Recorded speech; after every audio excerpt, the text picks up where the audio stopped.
Hello everyone, কেমন আছো তোমরা সবাই? আশা করি তোমরা সবাই খুব ভালো আছো আর আমিও খুব ভালো আছি। তো তোমাদের সঙ্গে আরও একটা নতুন ভিডিও নিয়ে চলে এসেছি। প্রথমেই ক্ষমা চেয়ে নিচ্ছি, কারণ এতদিন আমি ভিডিও দিতে পারিনি।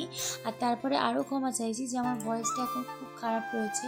ভাবছিলাম ভিডিওটা দেবো কি দেবো না, কিন্তু যাই হোক ভিডিওটা অনেক দিন ধরে এখানে শ্যুট করে রেখেছিলাম, তো তোমাদের সাথে শেয়ার করেই দিলাম। আসলে আমরা মেয়েরা যতই সারাদিন কাজ করি না কেন, এই রান্না কাজটা নিজের হাতে না করলে যেন ভালোই লাগে না।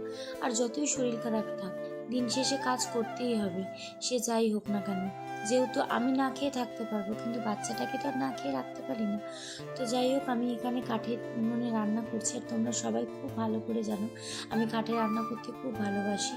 তো সেটাই শুরু করে দিয়েছি। আবার বাড়িতে এসেছিলাম দুদিনের জন্য ঘুরতে। তো চলো তোমাদের সাথে দেখাই আমি আজকে সারাদিন কী কী রান্না। জানো তো, আমি ওই কাঠে রান্না করা, গোবর দিয়ে উঠোন লেপা, এসব কাজ বরাবরই ভীষণ ভালোবাসি। তো সেই কারণে আমার যখন গ্রামে বিয়ে হয়েছিল তখন আমার খুবই ভালো লাগতো।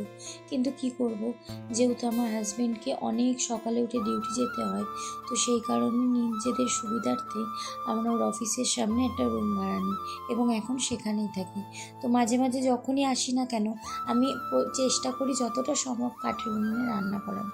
তো দেখো, আমি এখানে সব কিছু আগে কেটে নিচ্ছি, না হলে উনুনে একবার আগুন জ্বালিয়ে দিলে আর কোনো কিছু কাটাও যায় না, আর কোনো কিছু। জানো তো, অনেক দিন ধরে আমার ইচ্ছা করছিল একটু মাছের মাথা আর মাছের তেল দিয়ে পুঁই শাক খেতে।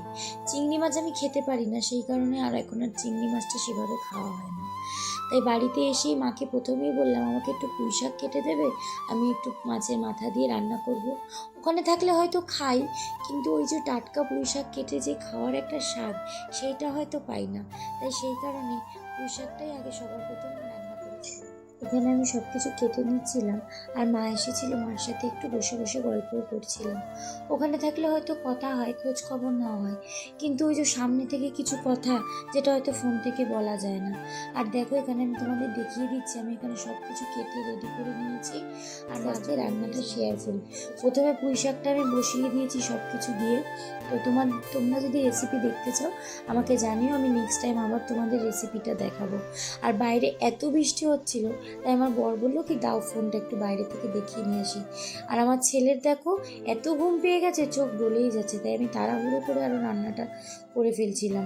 বৃষ্টির দিন না ঘুমালে একটু হয় বলো। তো দেখো, এখানে আমি মটনটা বসিয়ে দিয়েছি। এখানে কাঁচা লঙ্কা বাটা, আদা রসুন বাটা, জিরে বাটা, পেঁয়াজ কুচি সব দিয়ে আমি এখানে ভেজে নিচ্ছি ভালো করে। আর মটনটা যেহেতু আগে থেকে সিদ্ধ করে নিয়েছিলাম, তো তাড়াতাড়ি হয়ে যেত। আমি আগে থেকেই মটনটা সিদ্ধ করে নিই, কেন বলো তো, ওই যে মটন কষানোর যে পরে যে মাংসটা হয়ে যায় আমার খুব একটা ভালো লাগে না। আর দেখো, এখানে ফাইনালি আমি মটনটা রেডি করে দিয়েছি। তোমরা যদি রেসিপিটা দেখতে চাও আমার আগে ভিডিও দেওয়া আছে, তোমরা দেখে নাও। তোমাদের সাথে দেখা হবে নেক্সট কোনো ভিডিওতে। ততক্ষণ তোমরা খুব ভালো থাকো, সুস্থ থেকো, আর চ্যানেলটাকে ফলো করে আগের ভিডিও